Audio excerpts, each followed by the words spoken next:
Salut, c'est Awa de Sud Sénégal et aujourd'hui je suis de retour pour une nouvelle vidéo. Donc si vous êtes nouvelle sur ma chaîne, je me présente Awa et si vous êtes de retour, merci de toujours regarder mes vidéos, ça me fait hyper plaisir. Et ça fait longtemps que tu regardes mes vidéos et tu n'as pas encore abonné, je t'attends, abonne-toi. Donc il y a du retardé.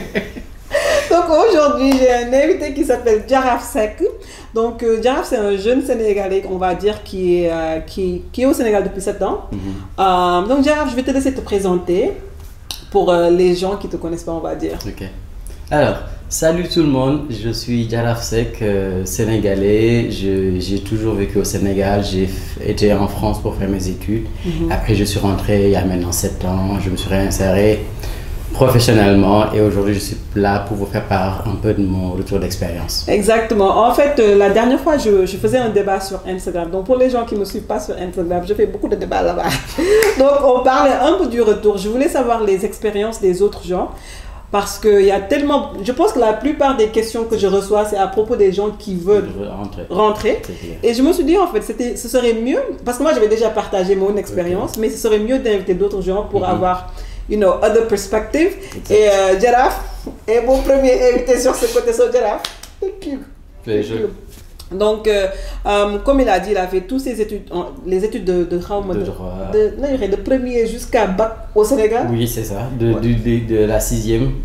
Oui, même, je dirais, élémentaire jusqu'au bac. Et après ça, j'ai eu l'opportunité, je vais dire, de partir faire mes études en France. Donc, je l'ai saisi, je suis allé. J'ai fait du droit et de la science politique parce que, bon, au début, je voulais être diplomate. Mais bon, les rêves et la réalité sont diamétralement opposés. Une fois donc en France, j'ai fait le choix vraiment qui allait vers le droit international pour après pouvoir m'insérer dans la diplomatie. J'ai une question avant qu'on parte deep. Donc, tu as fait ton bac et tu es parti en France. Exactement. Donc, ça, c'était le plan depuis le début. C'était le plan, oui. En première terminale, j'ai commencé à en discuter avec mes parents et ils m'ont dit, ok, pourquoi pas, si tu décroches ton bac, tu pourras aller, tu pourras y aller. Et donc le premier stress, c'était de trouver une préinscription. J'avais fait une demande, je pense, dans 3 universités. La première m'a refusé, la deuxième pareil. Ah, donc il faut faire des cas, ouais, bon, c'est comme aux États-unis, quand tu fais des demandes d'université, oui. Donc j'en ai fait donc 3, quand les 2 m'ont refusé, je me suis dit, ah, gars, tu te fatigues, il n'y a personne pour te prendre. Et un jour, en rentrant du lycée, dans le bus le soir, je me suis dit, bon, tiens, je vais quand même regarder un peu mes applications où j'en suis. Et j'ai regardé, je me suis connecté et j'ai vu que l'université de Bordeaux, là où j'ai fait mes 4 premières années, m'avait accepté, j'étais là. Tu étais cool. Et tu es parti avec bourse ou... Oui, alors voilà, j'ai eu la chance d'avoir une bourse et à côté d'avoir aussi le support financier de mes parents. Ok, c'est cool, c'est cool. J'ai pu, avec les deux, faire mes études sans avoir besoin de travailler. Et c'était comment, genre, est-ce que c'était ta première fois de quitter le Sénégal pour aller vivre quelque part d'autre? Oui, c'était la tout seul, oui. C'était parce que bon, avant ça, j'avais vécu qu'avec mon père, mais bon, j'ai resté toujours dans le cadre familial, donc c'était pas très dépaysant. Je parvenais à voir ma mère pendant les grandes vacances, toute la famille se réunissait. Donc, mais vraiment, la première coupure, c'est effectivement après le bac. Et c'était comment? Alors, très belle question. Alors, franchement, c'était pas mal dans le sens où, bon, déjà, il y avait beaucoup de liberté, mais bon, la liberté en soi, je l'avais avant de partir. Donc, je parvenais à trouver toujours le juste milieu. Et quand je suis arrivé, je pense que le gros premier challenge, c'était de trouver un appartement. Tout le monde, la dernière fois je faisais un live à propos de ça et c'est ça que les étudiants disaient, en fait, c'est galère de trouver des appartements, sinon parfois même c'est des étudians qui te logent. Effectivement, au début moi c'était ça, j'avais été hébergé par quelqu'un par le biais de l'association sénégalaise. Je trouvais vraiment 9 mois après et c'était bien que j'ai pu attendre, je pense, autant de temps parce que ça m'avait permis de connaître un peu mieux la ville, de savoir quelles étaient les zones qui étaient bien. Donc franchement, c'était une belle expérience que de commencer en cité universitaire et après d'aller en appartement. Je sais qu'aux États-Unis, c'est ça qu'on fait quand tu fais l'université, quand c'est loin, par exemple, parce que moi j'étais à 8 heures de New York, là où j'habite. On te force de vivre dans l'université pour 2 ans. D'accord. Même pas 3 ans, donc pour 2 ans, le temps que tu tu t'habitues, tu sais les choses. Après, tu cherches.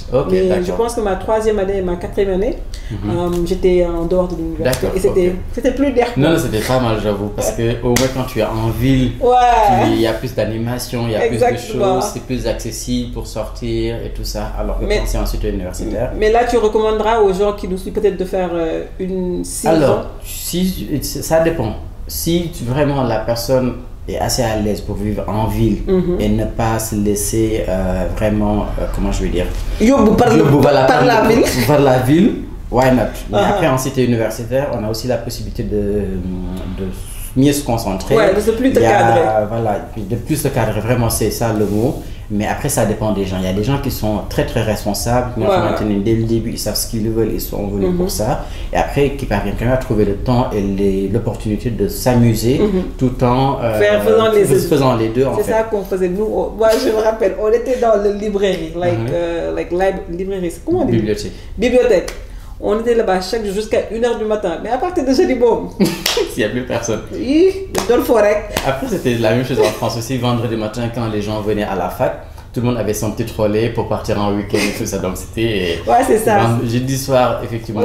Tout le monde va sortir et tout ça, vendredi matin les gens arrivent. Là tu me donnes la nostalgie, je pense que franchement moi l'université est l'une de mes meilleures années. Non, ce sont les meilleures années. Ouais, c'était quand même pas mal. On me l'avait dit quand je partais, une cousine me l'avait dit, tu se verras, profite bien, ce sont les meilleures années de ta vie. Mais c'est vrai. Et à chaque fois que je repense et tout ça, je me dis effectivement, mais par contre, c'était vraiment les meilleurs moments. Donc, tu as fait 4 ans d'études en droit, droit international. Et après les 4 ans, tu ne pouvais pas trouver de stage en France. Oui, en fait, j'ai fait 4 ans dans une ville, j'ai changé pour ma spécialisation. Et quand j'ai fini donc, la partie, les cours, je vais dire les séminaires, il fallait que je trouve un stage pratique pour pouvoir valider mon diplôme.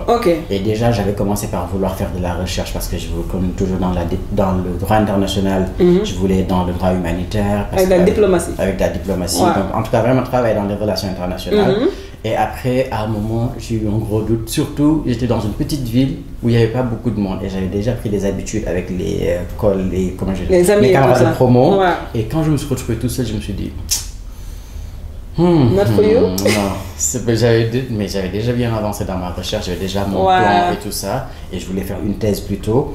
Après, je me suis dit, écoute, cherche quand même un stage pour voir un peu ce que ça peut donner, parce que faire de la recherche c'est bien, mais il faut que tu puisses au moins tester les expériences pour voir. Et donc je me suis dit, ok, j'ai déjà mon plan, au pire des cas, je peux faire le mémoire et soutenir, j'aurai mon diplôme, ou sinon je me donne 1 mois pour trouver un stage. Et donc j'ai déménagé, j'ai libéré mon appartement, je suis parti à Paris pour me rapprocher et je me suis donné vraiment 1 mois. Au bout de 3 semaines, quand je me suis rendu compte qu'en France c'était assez compliqué. Ah ouais, parce que c'était compliqué parce que à cause des... Il faut en fait un stage de plus de 3 mois, ou à partir de 3 mois, il faut que le stage soit rémunéré. Les entreprises ou les ONG que je visais n'avaient pas les moyens de rémunérer le stage. J'ai cherché en Belgique, j'ai tapé dans les cabinets d'avocats et on m'avait parlé d'une organisation dans les droits de l'homme et j'ai contacté le cabinet d'avocats du président. Il y en a que go, tu contactes, tu cherches, tu vas même dans un autre pays, tu pars. En fait, mon truc c'était très simple, j'avais un planning. Tous les jours, à 8h, j'étais prêt. J'avais mon bloc-notes, mon ordi allumé, j'avais déjà pris mon petit déjeuner, machin et tout. Et donc pendant toute la journée, je cherchais, j'avais une liste d'ONG que j'avais trouvé sur internet. Tous les jours je renvoyais, je faisais des relances et tout ça. Et après, pour la Belgique aussi, je savais déjà quels étaient les cabinets d'avocats que je pouvais cibler. Je vois, donc you knew what you wanted. I knew, definitely. Ok, donc tu as fait combien de temps en Belgique? J'y ai passé 6 mois. 6 mois, et après les 6 mois, comment ça se passe après? Ok, on va un peu rentrer dans le retour du Sénégal. Donc, quand dans ton trajet en Belgique, tu t'es dit que maintenant il faut que je rentre au Sénégal? Oui, en fait, quand j'ai fait 4e mois, je me suis dit, bon, tu étais venu pour tester le métier d'avocat. Qu'est-ce que tu penses? Fais le bilan, j'ai regardé, je me suis dit, je ne suis pas fait pour ça. En plus, j'étais quand même dans un très bon cabinet, l'un des plus grands, avec un ancien bâtonnier. J'avais accès à des dossiers super intéressants. J'allais au tribunal, j'avais vraiment C'était une bonne expérience, une bonne immersion dans le cabinet dans l'avocature. Donc quand j'ai fait ça, je me suis dit, Les gens sont bien sympas, mais ce n'est pas pour moi. Parce que bon, je voyais aussi... Je savais que sur du long terme, je voudrais rentrer au Sénégal. Et quand l'aperçu que j'avais, c'était que au Sénégal, les gens n'avaient pas cette casquette-là, spécialisée juste sur une matière. Et moi, je ne voulais pas faire un truc très transversal où tu fais du droit de la famille, du droit social, d'autres types de droits. Je voulais vraiment, moi, rester dans le droit international. Après, je me suis dit, bon, ceci n'est pas pour toi, c'est bien, finis ton stage. Et le maximum d'expérience, brasse tout ce que tu peux en termes de connaissances, d'expérience, va rencontrer des gens et tout ça, et après fais ton networking en quelque sorte, et après tu retournes déjà faire ta soutenance de ton rapport de stage en France, et après tu verras. Et effectivement, quand j'ai fait ma soutenance, après ça je me suis dit, bon ok, comme je n'aime pas le boulot d'avocat, je ne veux pas être magistrat, parce qu'en France je ne peux pas être magistrat, il faut à cause de la nationalité, voilà, à cause de la nationalité. Et après je me suis dit, bon, il faut chercher peut-être en tant que juriste d'entreprise. J'avais la chance d'avoir fait un diplôme qui mêlait droit privé et droit public. Donc, ce qui me permettait de pouvoir aller dans tous les... en tout cas, vers toutes les opportunités. Donc, je cherchais en tant que juriste d'entreprise, junior. La première expérience, c'était pas ça. Les gens demandaient toujours quelqu'un avec de l'expérience, des offres existaient et tout ça, mais je ne trouvais pas. Après, à côté, il y avait aussi des associations de professionnels qui donnaient des tips aux jeunes diplômés pour pouvoir trouver du boulot et tout ça. Donc, j'ai suivi des séminaires et tout ça. Et après tout ça, j'ai commencé à me dire, bon, ça commence à être compliqué, tu ne t'es pas réinscrit pour avoir une nouvelle carte de séjour. Et de toute façon, moi, je m'étais dit, au bout de cette année-là, soit je trouve un boulot ou je rentre. Donc, j'avais pris ma dernière chance au niveau de l'administration là-bas, c'est-à-dire que j'avais pris ce qu'on appelle une autorisation provisoire de séjour qui donne 1 an pour trouver du boulot, en tout cas pour faire ton changement de statut. Donc, moi, les gens me disaient, oui, essaie de trouver un petit boulot et tout ça. Et après, je me suis dit, bon, c'est là où commence le piège. Parce que tu commences le petit boulot, tu t'habitues avec l'argent. Mais déjà, tu t'habitues à l'argent, mais tu t'éloignes de tes études. Tu ne vas plus avoir le temps de chercher du boulot, parce que quand même, moi, le planning que j'avais cherché du boulot, c'était vraiment même un boulot à temps plein déjà. Et donc, du coup, je me suis dit, mais... ouais, non. You have to go back. Yeah, I have to go back. Et donc, j'ai commencé à sonder tout autour de moi, les gens, ce qu'ils en pensaient. Ça, c'est la question. Ça, c'est une question que j'avais. Donc, quand tu t'es dit que, ok, là, je vais partir au Sénégal. C'était une décision que tu as prise en consultant tes parents, ou comment ça s'est passé? Parce que je sais que les parents, c'est quand même un peu compliqué. Très compliqué. Au début, au mois de décembre, effectivement, quand je commençais à en parler, j'en ai discuté avec mes parents. Ils n'étaient pas très pour que je rentre. C'est sûr. Surtout sur le coup, ils voulaient que j'ai une première expérience et tout ça, mais après, je me suis dit, eux, c'est bien qu'ils pensent ça, mais toi qui vis ça, qu'est-ce que tu veux? C'est bien quand même d'être comme ça. J'ai toujours, c'est une chance que j'ai quand même de dire ça, je sais toujours ce que je veux. Donc quand je me suis dit, qu'est-ce que toi tu veux, je me suis dit, je vais rentrer. Et surtout, en fait, quand je voyais les conditions de vie en France, où je n'avais pas le temps de profiter réellement, je me suis dit, c'est pas ce que je veux. Après, j'avais quand même envie de revenir auprès de la source de chaleur quand même familiale. J'avais envie de revenir au bercail, je me suis dit, ok. Les gens me disaient non, attends encore un peu, tu trouves une première expérience et tout ça, continue à chercher du boulot, en attendant aussi cherche un petit boulot. Après jusqu'au décembre, janvier, février, je n'arrivais, des fois il y a des soirs où je n'arrivais vraiment pas à dormir. Parce que c'est quand même stressant quand même. C'était très stressant, moi c'était surtout ce qui me dérangeait, c'était de ne plus avoir de chez moi.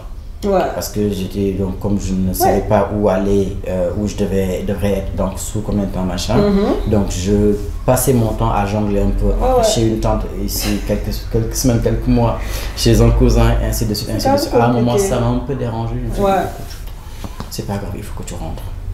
Et oui, au mois de mars, je pense que c'était le 15 mars 2015. Je me suis dit, ok, bon, on va voir les billets d'avion, combien ça coûte. Et donc, j'ai fait une simulation aller simple. Le prix du billet était pile ce que j'avais dans mon compte. Mais ça, regarde ce que Dieu fait. Et j'ai acheté le billet. Je me suis dit, bon, tu as acheté un billet, maintenant il faut que tu puisses à rentrer. I was like, ok, ce soir-là, j'ai pas dormi. Et après... C'était quoi tes craintes, on va dire? Parce qu'on va se dire, là, moi, je sais que quand il s'agissait de rentrer là, au début, moi j'étais quelqu'un, j'ai grandi aux États-Unis, mais je savais toujours que j'allais rentrer au Sénégal tôt. Mais je savais pas quand.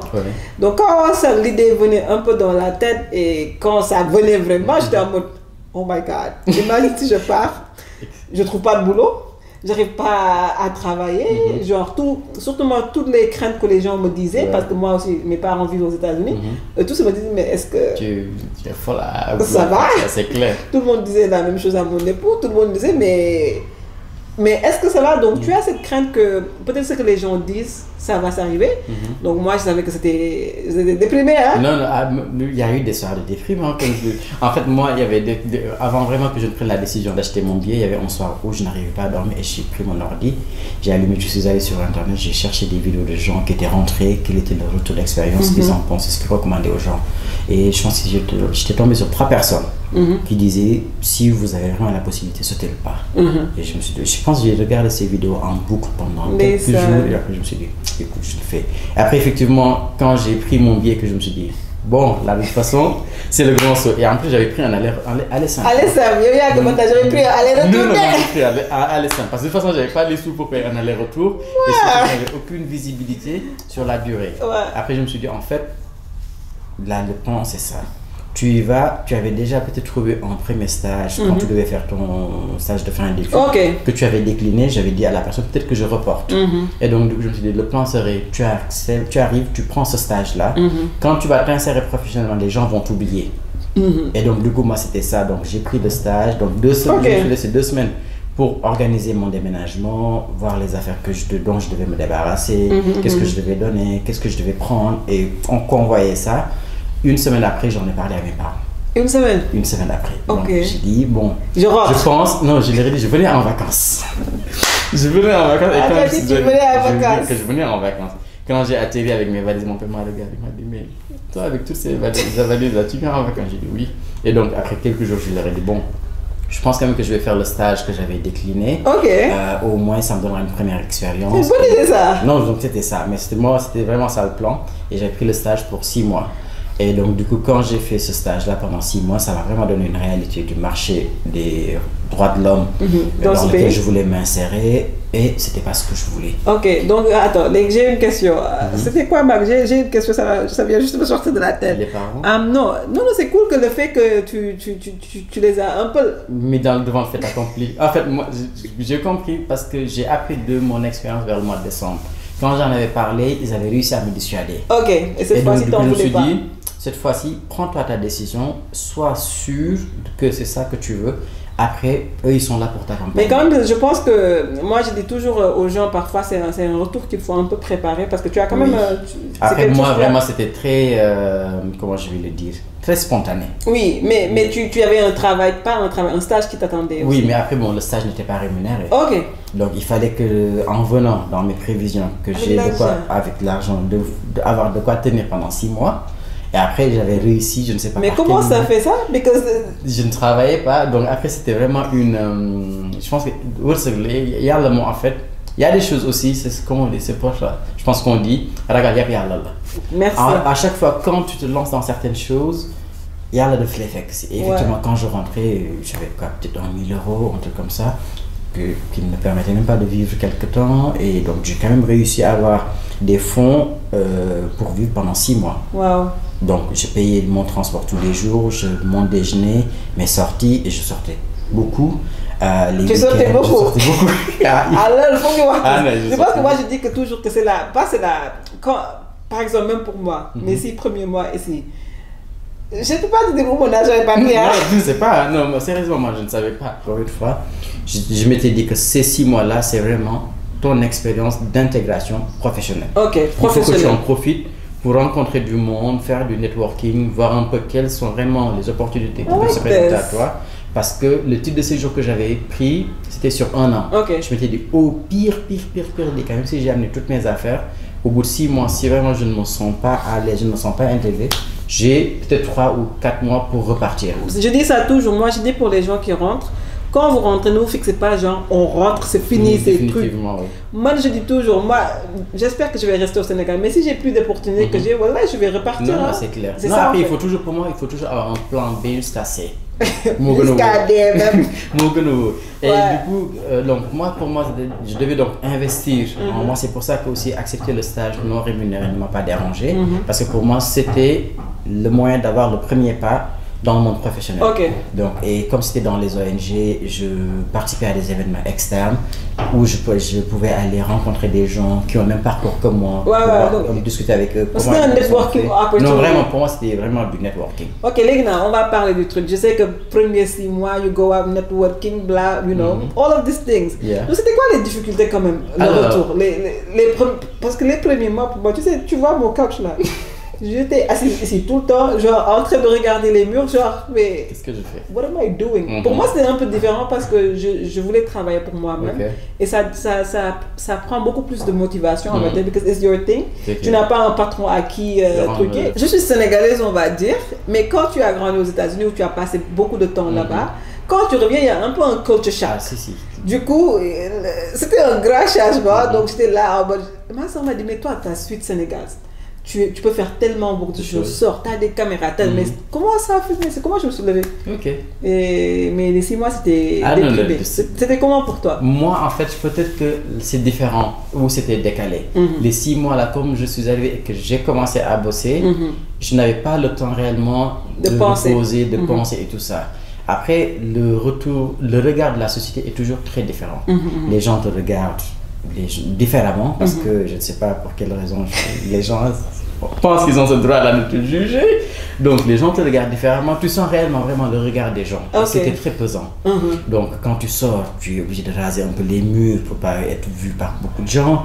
Le temps d'arriver, c'est à l'ébut pour dire le taxi ou pour que la personne qui doit venir te chercher, que tu puisses t'éclipser. Il faut calculer les gens au Sénégal. Il faut que tu calcules. Donc les heures où tu sors, tu calcules. La façon de t'habiller, tu prends un peu en compte quand même ce que les gens peuvent penser. Parce que bon, c'est déjà les gens de chez toi sont les premiers à te dire ouais, ta façon de t'habiller, machin et tout ça. I'm like, tout le monde a un mot à dire. Qu'est-ce que ça vous fait? C'est pas votre problème, ce sont mes habits, je les ai achetés à mon goût, je les mets comme je veux, pourquoi? Donc du coup, moi ça c'était vraiment ce qui avait de plus difficile je pense dans cette partie-là. C'était de te sentir très différent et de te sentir observé. Comme je dis, quand tu vas à la boutique, merci et tout ça, les gens te regardent bizarrement. Taxi, quand tu prends un taxi et que le gars te met la radio à fond, tu veux que Mouaniko, le gars limite le prise un peu, voilà, moi laisse son auto là, et ensuite, alors que à la base tu payes quand même un service. Donc moi c'était vraiment la partie la plus difficile. Les jugements de valeur, les gens te regardent différemment. Les Sénégalais ont quand même ce truc-là. Il faut faire des choses de telle manière. Et moi, je suis quelqu'un qui refuse de façon générale les codes.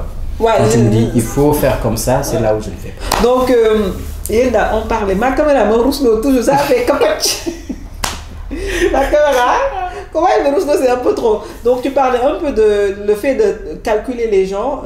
Genre, quand il s'agit d'action, il faut calculer les gens. Moi, je dis toujours qu'au Sénégal, on est une société qui n'aime pas l'individualisme. Il faut toujours se fondre dans la masse. Donc c'est quand même difficile. Mais après, comme je dis, se fondre dans la masse fait qu'en fait, tu n'as pas d'authenticité. Les gens qui arrivent à des épisodes de vraiment douter, d'avoir de gros doutes, c'est ça qui les déprime parce qu'ils sont habitués à avoir une façon de vivre. Et après, aujourd'hui, il faut que tu te réinsères professionnellement, socialement et tout ça. Et après ça, par contre, ça finit par peser long, très lourdement sur la balance et après beaucoup abandonnent l'affaire. Mais comment toi t'as fait, genre je m'en fous, boule quoi? Mais vraiment, moi c'était ça. De façon générale, comme je me suis dit, pendant ces 7 ans-là aussi, c'était l'occasion de m'asseoir et de me dire bon, pour ta personnalité, voilà ça et ça et ça que tu devrais avoir comme valeur. Ça et ça qu'il faut comprendre. Non, sincèrement, après. C'est bon, pourquoi? Mais vraiment, je me suis forgé ma personnalité, je veux dire, pendant cette expérience où j'étais seul, loin de mes parents et je n'avais, je veux dire, aucune influence. C'était vraiment mon moment à moi. Je savais ce que je voulais à côté. Il fallait que j'en profite pour peut-être avoir les traits de personnalité qui peuvent aller avec ce que je voulais. Et donc, du coup, quand j'ai fait ça et que je suis revenu, je me suis dit, c'est très simple.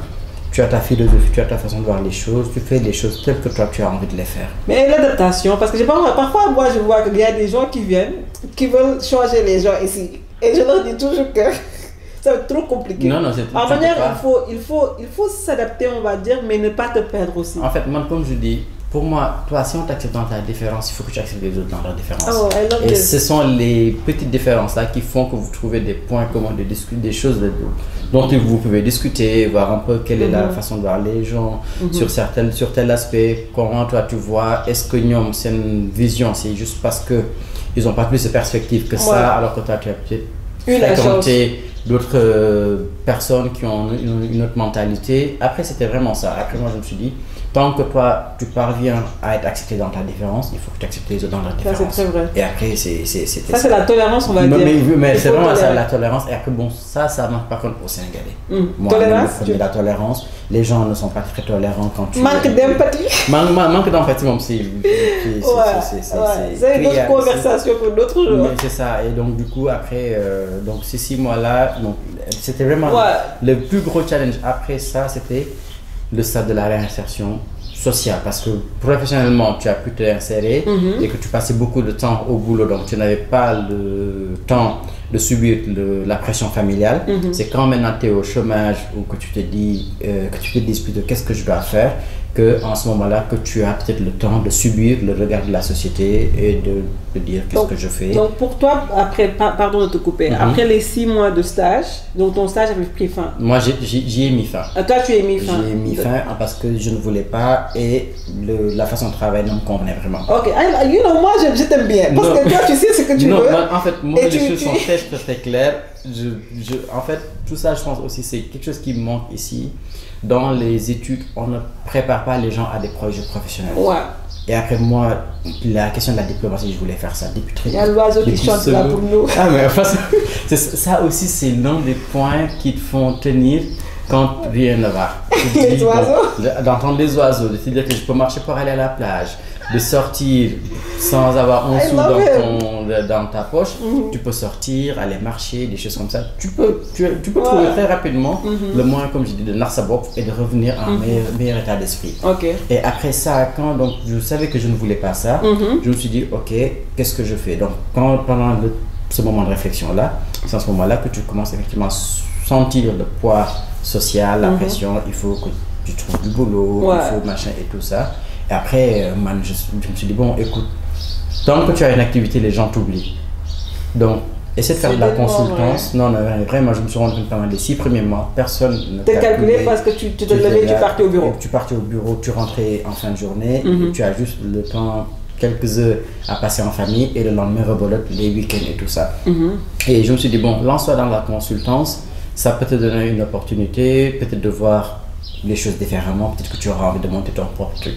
J'ai eu l'opportunité de travailler sur un projet de conception, sur une conception de projet.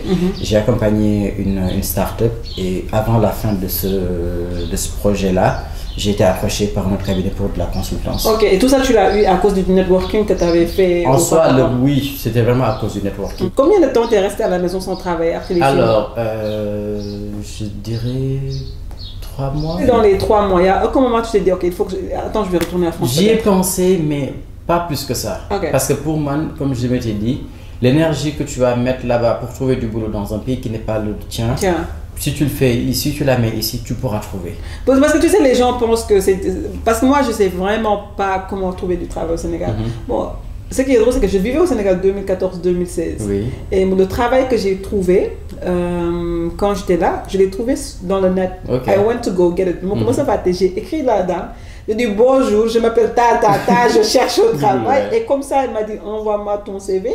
Et elle m'a appris. Donc, c'est important quand même de go for it. Non, et pour moi, aujourd'hui, c'est ça aussi le truc. Quand tu cherches du boulot, tu dois être agressif. Agressif, Pour moi, c'est ça le mot. Mais comme je le disais, moi, c'était ça mon truc aussi. J'ai mon planning. Je sais qu'aujourd'hui, j'ai un target de tant d'entreprises par jour. Quand je les contacte, il faut qu'à la fin de la journée, que je puisse cocher en fait que j'ai pu joindre tant d'entreprises. Quelle est la perspective? Est-ce que machin? Est-ce que et après je faisais toujours des relances. Relances mail où j'essayais d'appeler au téléphone pour essayer de parler à la personne pour voir aujourd'hui est-ce que je peux espérer quelque chose dans un avenir proche ou pas. Pour juste aussi savoir aujourd'hui dans les relances que je dois faire est-ce que machin. Et donc du coup, moi le fait d'avoir ce plan de vie, comment tu es, le fait d'avoir pu planifier les choses là m'a beaucoup aidé. Ouais, est-ce que, parce que parfois moi je reçois plein de messages, ah ouais, je veux revenir vivre au Sénégal, est-ce que, question de boulot, moi je dis toujours aux gens, cherchez du boulot avant de venir. What would you think about that? Tu penses que c'est mieux de venir chercher ou de... Alors, il y a les deux.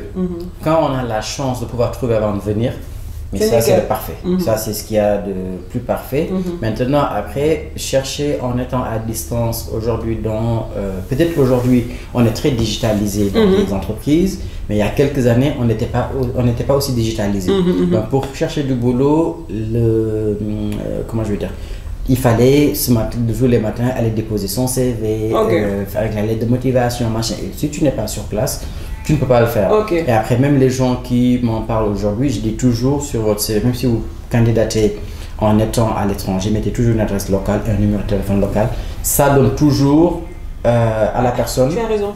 Pour moi, en fait, je le dis souvent aux gens. Moi, je travaille dans les ressources humaines. Donc, du coup, parce que pour moi, quelqu'un qui est sur place, ou en tout cas, si tu as l'impression que la personne est déjà sur place, tu vas te dire que c'est plus facile et ça sera plus rapide. Disponible, effectivement. Parce que après, les recrutements, quand tu les fais, tu as besoin de la ressource as soon as possible. Donc du coup, si la personne est à l'étranger, il faut qu'elle puisse organiser son déménagement, venir et tout ça. Après, bon, il y a des profils par contre que tu auras du mal à trouver ici. Et dans ce cas-là, il faudra effectivement que tu cherches à l'étranger.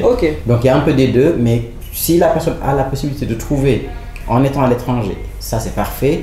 Maintenant, si la personne ne trouve pas, le networking sur place, aller déposer pour can help, definitely can help. Après aussi, effectivement, revenir demande quand même une certaine fonds, calice. C'est ça que j'allais toucher parce que toi on va dire tu habitais chez tes parents. Oui, j'habitais chez mes parents. Parce que je sais qu'en 2014-2016, c'est quand je suis venue, le salaire qu'on me donnait c'était absolument rien, mais vu que j'habitais chez mes grands-parents, c'était quelque chose. Moi je dis toujours aux gens, avant de venir, peut-être faut faire 6 mois d'économie, savings, at least 6 months, si tu ne trouves pas de boulot. Tu peux jongler avec. J'avais eu de quoi tenir et c'est vrai qu'au bout de 6 mois par contre tes réserves, il n'y a plus rien.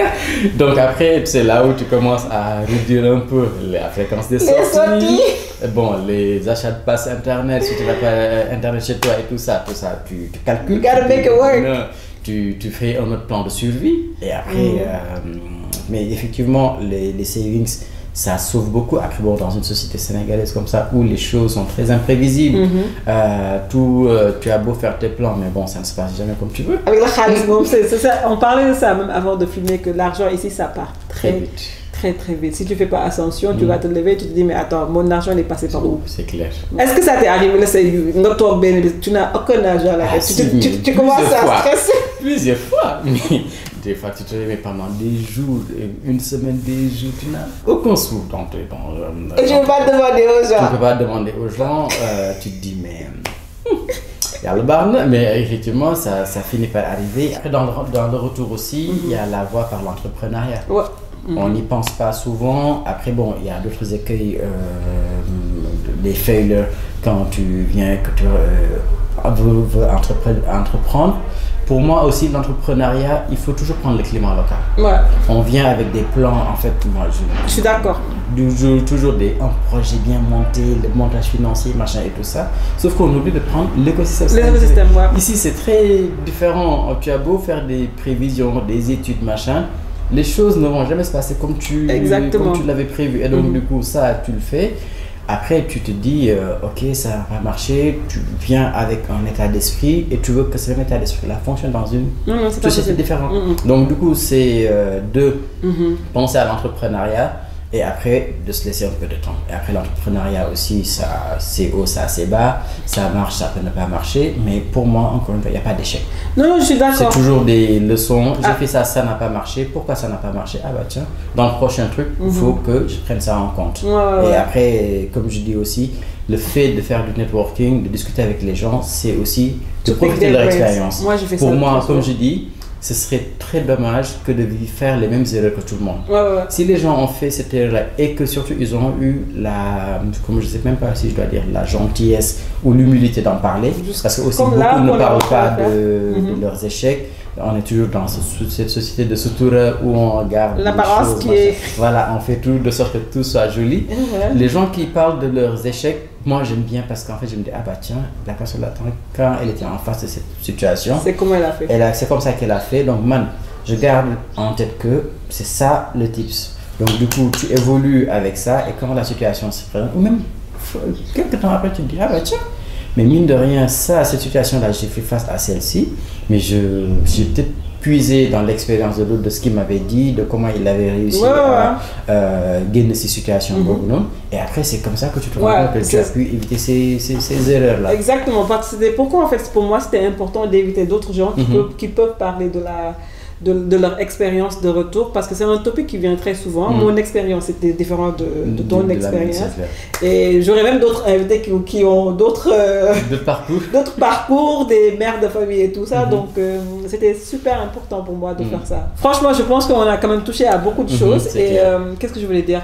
Donc, bon, toi, tu as parlé beaucoup d'avantages. C'est quoi les avantages de vivre au Sénégal pour les gens qui nous regardent? Alors, les avantages, c'est la qualité de vie. Comme je dis, on a vraiment la possibilité d'avoir des loisirs accessibles.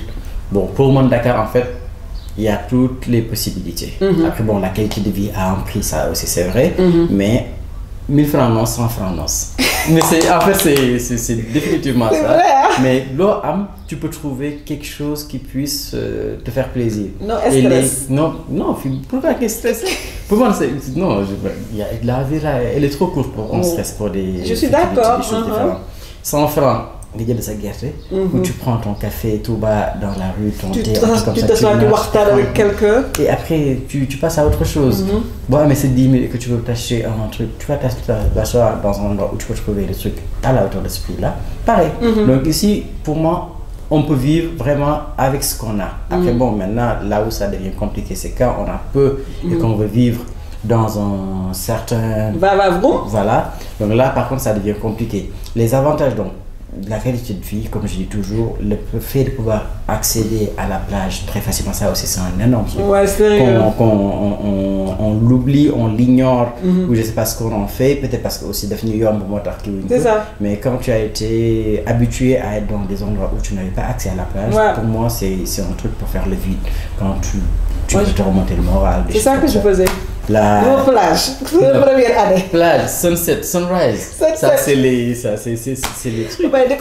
Après, ça, c'est haut, ça, c'est bas, comme dans tout le pays. Je dis ça très souvent. Relativiser. Mais relativiser, juste se dire que c'est ça que j'ai choisi. Pour moi, quand tu te dis que c'est ça que j'ai choisi, tu te donnes plus le moyen pour y arriver. Parce qu'après, oui, après, c'est vrai que quand tu te laisses embarquer dans des choix de quelqu'un d'autre, c'est différent, mais quand toi tu fais ton choix et que tu sais que c'est ce que tu veux, tu te donneras toujours les moyens d'y arriver. Et dans les avantages ou les inconvénients, peut-être pour finir avec ça, on peut tout trouver ici. Et c'est ce que j'aime bien avec notre génération. On a cette conscience-là que le consommer local, c'est ce qui va marcher, c'est ce qui nous fera évoluer, émerger pour reprendre ton mot. Et après, par contre, c'est donc ce que je disais aussi par rapport au retour, l'entrepreneuriat, les gens qui entreprennent, qui proposent des choses. On peut toujours trouver, pour moi maintenant, on peut tout trouver ici. Ok, non, c'est vrai. Moi, je dis que je suis au Sénégal depuis 2 ans. Mais il n'y a rien qui me manque. Quand j'ai envie de manger des trucs, je trouve. Quand j'ai envie de faire des trucs, je trouve. Il n'y a absolument rien qui me manque. Non, et c'est les sous, ça demande de l'argent. Mais pour quelqu'un qui a vécu aux États-Unis, on va dire, et qui peut se permettre, qui est revenu, qui a un peu de sous pour se permettre de faire les choses, il n'y a pas trop grand chose qui me manque. Qui te manque, non, ça c'est sûr. Je pense qu'on parvient toujours à trouver les équivalents localement. Et après, comme je dis, le choix ou la possibilité de faire ça localement, c'est que tu peux faire un produit unique. Tu choisis tes matières, tu choisis ceci, tu customises de façon à ce que même si tu achètes un tissu et que c'est un rouleau local qui fait 50 mètres, la façon que toi tu vas pouvoir porter ça, la façon de porter ça va être très très différent de quelqu'un d'autre, comment elle va le porter. Non, c'est vrai. Et donc du coup pour moi c'est ça l'un des main avantages d'être au Sénégal, c'est de pouvoir se faire des trucs customisés, sur mesure. He's happy. Ah non, ça franchement par contre c'est l'une de mes plus grandes fiertés que de me dire tout ce que j'achète maintenant je les achète localement. À part vraiment quand c'est quasi impossible de trouver l'équivalent. En ce moment-là, tu penses à commander ou acheter de la France pour te le faire envoyer. Mais sinon, tu parviens toujours à trouver les équivalents. Ouais. Moi, je sais qu'au début, avant de venir, tu sais pas, tu achètes tout, conteneur, tout. Mais maintenant, je ne sais plus rien là aussi en termes de... Tu vois, comme je dis, à demander aux gens d'acheter. GP, il faut encore aller chercher, machin, le conteneur, il est arrivé, mais on est en train de dédouaner, ça prend du temps. Quand je veux quelque chose, je le veux tout de suite. Donc après, on va dire, parce que là, on va un peu faire la conclusion. Donc après 7 ans d'expérience d'être là, donc if you had one advice, comment dire advice en français? Conseil. Un conseil à donner à quelqu'un qui veut venir s'installer au Sénégal, quel conseil tu leur donnerais en fait? Alors, moi, je dirais, il faut prendre sa décision en disant, je veux rentrer parce que j'ai envie de retourner pour telle et telle raison. Mais pas juste je vais aller tester. Parce que quand tu viens en mode je vais aller tester, ton cerveau n'est pas concentré. N'est pas concentré sur le fait que tu es déjà là, mais tu vas toujours te dire, bon, dans les moindres moments de doute, tu vas te dire, bon, je repars. Alors que quand tu prends la décision de revenir, tu sais que tu n'as pas d'autre plan. Tu restes, il faut que tu saches pourquoi tu es venu, que tu te donnes les moyens d'arriver à atteindre tes objectifs. Pour moi, c'est surtout ça, prendre sa décision et après se préparer. Bon, la préparation, c'est financièrement, en termes de logistique, faire des prévisions dans le temps, avoir des plans A, B, C, jusqu'à autant qu'on puisse avoir. Après, quand on arrive, prendre le temps de s'acclimater. Parce que bon, souvent on arrive avec un autre mindset et on veut continuer à fonctionner avec ce mindset-là, ce qui peut tout le temps ne pas marcher. Surtout dans certaines configurations sociales, c'est pas ce qui marche le plus souvent. Et après, les gens donc, font face à ces rejets-là, je ne sais même pas si je dois appeler ça des rejets, et après, très rapidement, sont découragés et repartent ou sombrent dans une dépression, dans une déprime. Parce que bon, là, c'est très prenant de subir toute cette pression-là, parce que bon, ça te demande beaucoup d'énergie, et après, at the end, tu te dis... Ouais, et ça vaut pas la peine. Non, ça vaut pas la peine. Je repars, surtout quand tu avais ta tranquillité, tu avais ta petite vie et tout ça, tu as toujours envie de retourner dans ta routine. Donc, mais il y a des avantages et tout ça. Non, il y a beaucoup d'avantages. Et cool. après, tu en avais déjà parlé, donc c'est cool. Moi, je ne regrette pas. Tu regrettes pas? Non, pas du tout. Au contraire. Cool. S'il y a un truc que je regrette, c'est peut-être d'avoir attendu, même si c'est quelques mois. Ah ouais? Moi, j'aurais dit, j'aurais fait plus tôt, j'aurais peut-être pu m'insérer plus rapidement, j'aurais pu machin, j'aurais pu plus d'expérience. Mais comme c'était de l'expérience. C'était de l'expérience et après, ni le royal te dit, il faut aussi. Il y a là, tu dis, c'est pas maintenant, c'est pas le bon moment, et après toi, tu te forces à vouloir faire les choses que ça arrive. Mais non, mais sincèrement, c'est aucun regret. Mais franchement, merci Jam. Je peux pas te remercier assez parce que moi, c'était important pour moi. Ça fait peut-être quelques mois que j'avais eu cette idée, mais j'avais. Tu as un peu peur de demander aux gens parce que les Sénégalais ne sont pas aussi ouverts à, comme tu dis, à parler de leur expérience. Moi, j'ai pas de problème. Donc, quand je t'ai écrit, parce qu'en fait, quand j'avais fait le questionnaire sur Instagram, il m'a quand même répondu avec des points. Monsieur planifié, point 1, point 2, point 3. Après, je dis, attends, peut-être je vais demander. Donc, thank you so much. Et tu m'as ouvert la porte à demander d'autres gens. Quand tu m'as dit oui, tu m'as donné la force de demander d'autres. Non, j'avoue que j'ai eu un petit moment de doute, mais je pense qu'au bout de 15 minutes, je me suis dit, ouais, non, ça peut être sympa. Et que surtout, pour moi, c'est, comme je dis, en travaillant dans les ressources humaines, il faut aussi permettre... l'aspect humain aussi, il faut le travailler. Et ça aussi, c'était une façon pour moi aussi de m'aider à développer mes soft skills, la communication, voir un peu qu'est-ce que je peux, par ma très modeste expérience et vécu, ce que je peux apporter aux gens. Peut-être je réussirais à motiver une ou deux personnes, mais ce serait déjà ça. But thank you. I really appreciate you. So, bon, ça c'était l'histoire de Jaraf. Donc, thank you guys de regarder et bye bye. Merci et à très vite. Ciao. Ciao.